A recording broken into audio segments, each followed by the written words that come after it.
The Final Purge, a scorched earth manifesto against the moral cowards in antinatalism, efilism, and thanotropic ethics.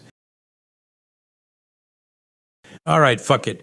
Gloves off, mask off, muzzle off. This is not a debate. This is a reckoning. Too many of you weak-willed cowards have slithered into suffering-focused ethics like it's a brand of ethical yoga where you get to feel superior without ever confronting anything real, raw, or ugly. You chant life is suffering like a mantra, but the moment someone actually takes that suffering seriously, you recoil like pampered house pets tossed outside during a storm. Let me be crystal clear. This isn't your fucking hobby. This isn't a costume party where you LARP as an ethicist on Twitter. And it sure as shit isn't a safe space for philosophical snowflakes who wet themselves when the conversation turns toward real-world implications. 1. You spineless, optics-obsessed ghosts of thought. I'm not going to sugarcoat it. Most of you aren't ethicists. You're aestheticists. You care more about how it looks than what it means. You dress in ethics like fashion. You accessorize with quotes from Benatar and Enmendum while clinging to the juvenile delusion that you can address a global rape factory called reproduction with polite discourse and good vibes. You think violence is always bad? Tell that to the woman being pinned to the ground. Tell that to the child being born into terminal cancer. Tell that to the thousands of animals being industrially tortured every second while you sit there jerking off to your own moral neutrality. You'd watch a rape because violence isn't the answer. You'd let a child be born into hell because who am I to intervene? You'd walk past a dog on fire because you're too scared to impose your morality. You are not an ethicist. You are a fucking spectator. And the world burns around you while you sip your ethical tea, whispering, but let's not be too extreme. Guess what? This is extreme. Existence is fucking extreme. Birth is blood-slicked violence dressed up in lullabies. You don't get to call yourself a suffering-focused anything if you refuse to focus on the suffering. 2. What you are, moral vermin. I don't care how nice your language is. I don't care how well you cite sources.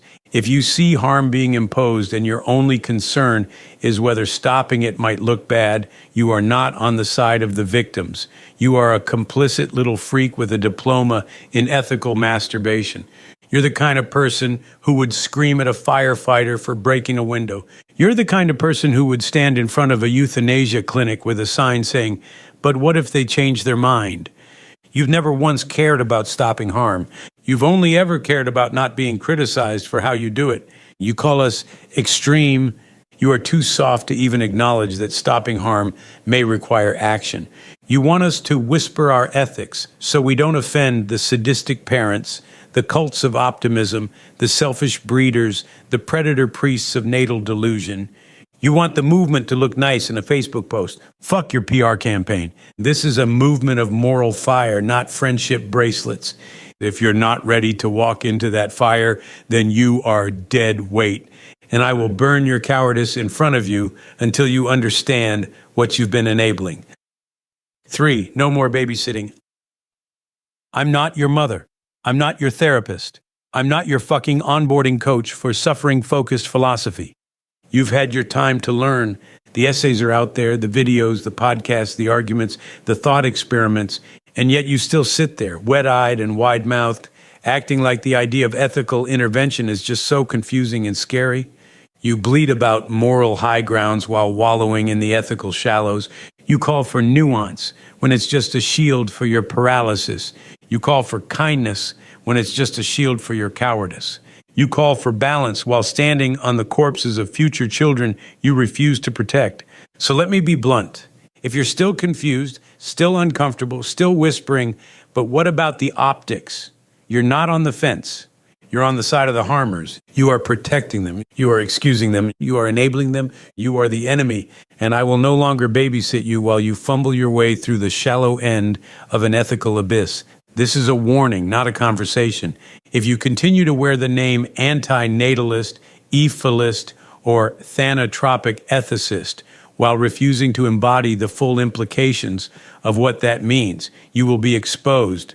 Not debated, not reasoned with, exposed. I will put your cowardice in the spotlight and watch it melt. You want to be soft elsewhere, because this is a battlefield, and the suffering doesn't give a fuck about your feelings.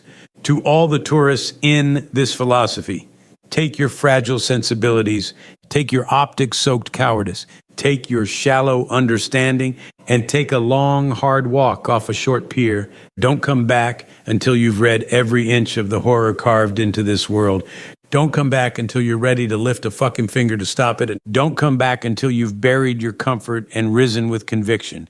Because the only thing worse than a breeder is a coward who knows the truth and chooses to do nothing.